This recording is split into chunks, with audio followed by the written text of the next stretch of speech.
جنگ بندی کا فیصلہ صرف ایران کی شرائط پر ہوگا۔ ایران نے جنگ بندی کے لیے امریکی تجاویز مسترد کر دی، 5 شرائط بھی پیش کر دی۔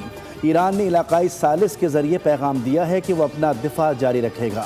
ایرانی حکام کا کہنا ہے کہ صدر ٹرمپ جنگ کے خاتمے کے وقت کا تعین نہیں کر سکتے۔ جنگ کے خاتمے کی پہلی شرط حملوں کا رکنا اور ایرانی عہدیداروں کی ٹارگٹ کلنگ کا خاتمہ ہے۔ شرائط میں دوبارہ جنگ کو روکنے کے ضمانت شدہ اقدامات اور نقصانات کا تعین اور ادائیگی کی ضمانت بھی شامل۔ مزاحمتی گروپوں کے خلاف جنگ روکنے اور ابنائے حرمت پر ایران کی خود مختاری کو تسلیم کرنے کی شرط بھی رکھی گئی ہے۔ جنگ بندی کے لیے ایران کو امریکہ کی 15 نکاتی تجاویز پہنچائی گئی تھی۔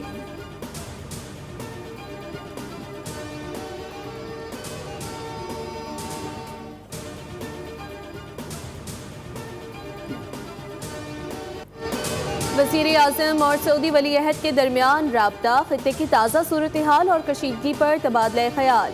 شہباز شریف کا سعودی عرب کی حمایت کا اعادہ، سعودی سلامتی اور خود مختاری پر حملوں کی مذمت۔ وزیر اعظم نے موجودہ بحران میں غیر معمولی تحمل کا مظاہرہ کرنے پر سعودی قیادت کو سراہا اور یقین دلایا کہ پاکستان ہمیشہ بردر ملک کے ساتھ کھڑا رہے گا۔ شہزادہ محمد بن سلمان نے پاکستان کی امن کوششوں کو سراہا۔ وزیر اعظم کی امیر قطر شیخ تمیم بن حمد الثانی سے بھی ٹیلی فونک بات چیت، عید کی مبارکباد پیش کی۔ وزیر اعظم نے قطر اور دیگر بردر خلیجی ممالک پر حملوں کی شدید مذمت کی۔ مشکل وقت میں قطر کے ساتھ پاکستان کی مکمل یکجہتی اور حمایت کا یقین دلایا۔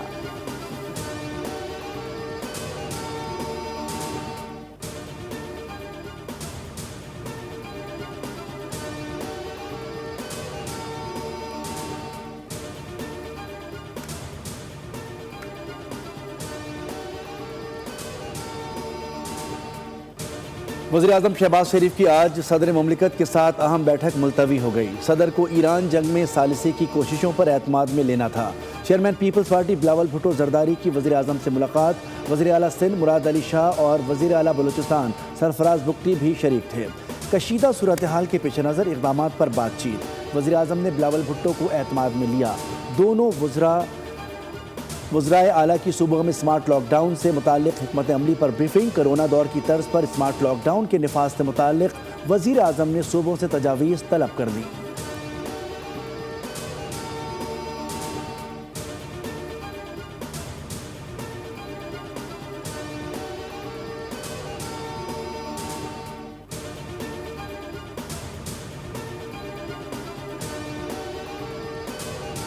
توانائی تنصیبات کو نشانہ نہ بنانے کے اعلانات کے باوجود ایران کے مختلف شہروں میں حملے۔ تہران، اصفہان، تبریز اور خرج میں دھماکوں سے عمارتیں لرز اٹھیں۔ ایران کے صوبہ البرز میں میزائل حملے کے نتیجے میں کم از کم 18 افراد زخمی ہو گئے۔ تہران میں عمارت کے ملبے سے بچے کو نکال لیا گیا۔ حملے میں 2 گیس پائپ لائنوں کو نشانہ بنایا گیا، جبکہ وسطی اصفہان میں ایک گیس اسٹیشن پر میزائل داغے گئے۔ خرم شہر پاور پلانٹ کو گیس فراہم کرنے والی پائپ لائن بھی حملے کی زد میں آ گئی۔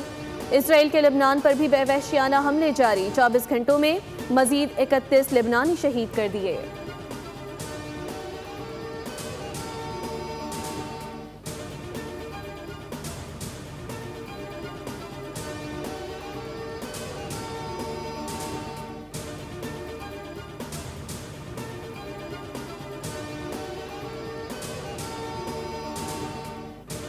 ایران نے اسرائیل پر میزائلوں کی بارش کر دی، تل ابیب میں متعدد عمارتیں تباہ۔ پاسداران انقلاب نے کہا ہے کہ آپریشن وعدہ صادق چہارم کے تحت ایلات، ڈیمونا اور شمالی تل ابیب سمیت مختلف اہداف پر ملٹی وار ہیڈ میزائل اور ڈرونز کے ذریعے حملے کیے گئے۔ اسرائیلی شہر بنی بارک میں 12 افراد زخمی ہوئے۔ اسرائیل کے ساتھ ساتھ کویت، اردن، بحرین میں امریکی فوجی اڈوں کو نشانہ بنایا۔ پاسداران انقلاب گارڈز کے مطابق اہداف کو میزائلوں اور ڈرون سے نشانہ بنایا، جس میں دشمن کو بھاری جانی اور مالی نقصان کی اطلاعات ہیں۔ غیر ملکی خبر ایجنسی کے مطابق کویت ایئرپورٹ پر ڈرون حملے سے فیول ٹینک میں آگ لگ گئی۔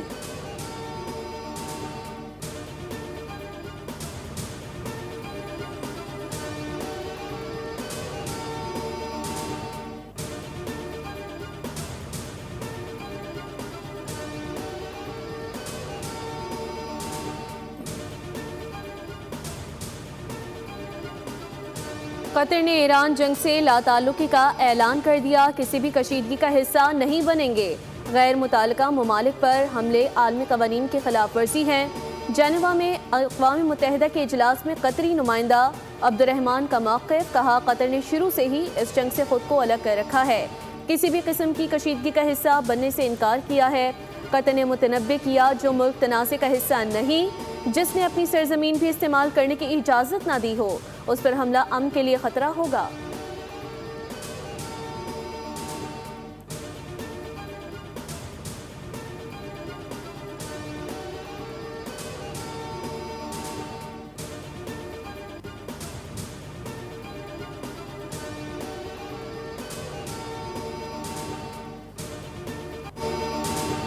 ہم نے ایران کی قیادت ختم کر دی ہے، یہ رجیم چینج ہے، نئی قیادت معاہدہ کرنے جا رہی ہے۔ ایران اب اس بات پر آمادہ ہے کہ وہ کبھی بھی جوہری ہتھیار نہیں بنائے گا۔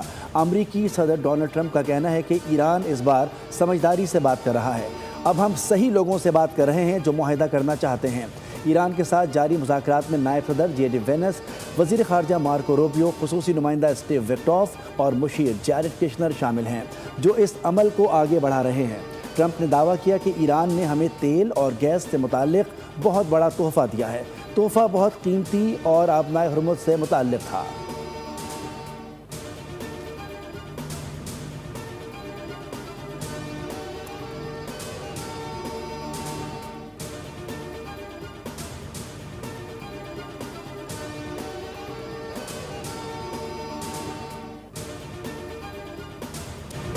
تل ابیب کے آسمان پر کووں کے جھنڈ، وائرل ہونے والی ویڈیوز نے سوشل میڈیا پر ہلچل مچا دی۔ پرندوں کی اس غیر معمولی حرکت کو بعض حلقوں نے آنے والی مکمل تباہی کی علامت کے طور پر پیش کر دیا۔ Social media platform X پر ایک صارف نے کہا کہ یہودی عقائد کے مطابق ایسا ہونے پر رومی جنگیں روک دیا کرتے تھے، اس سے سمجھا جاتا تھا کہ خدا نے اس زمین سے اپنی امان اٹھا لی ہے۔ اس غیر معمولی واقعے کو مذہبی پیش گوئی ہاربنگر آف ڈوم سے بھی جوڑ دیا گیا، جو مکمل تباہی کا پیش خیمہ ہوتا ہے۔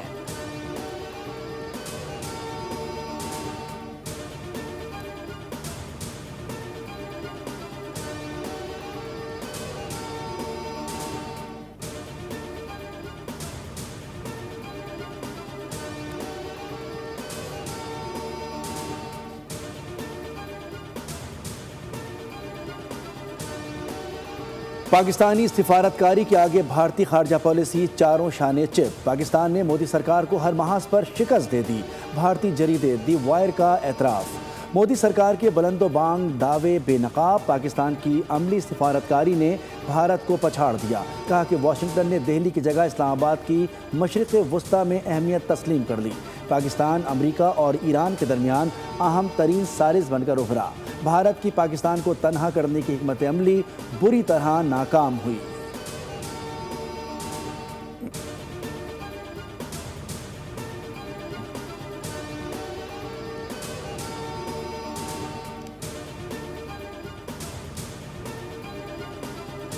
مودی سرکار کی ناقص پالیسیاں بھارتی عوام کو گیس اور پیٹرول کے شدید بحران میں دھکیل دیا۔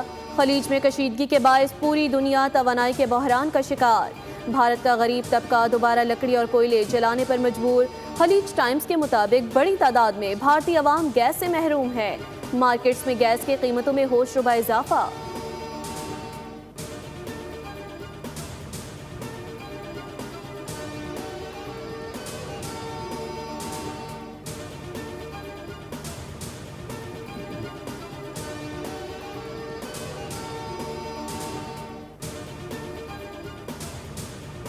نریندر مودی کو ایبسنٹ فائل کے بعد ایک اور رسوائی کا سامنا ہے۔ سابق بی جے پی رہنما نے مودی کا چہرہ بے نقاب کر دیا۔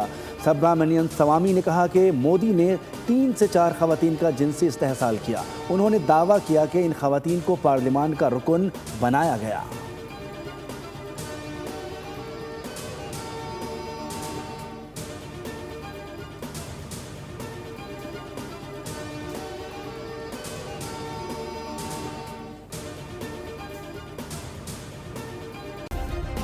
سبسکرائب کریں اور بیل دبائیں تاکہ کوئی خبر رہ نہ جائے۔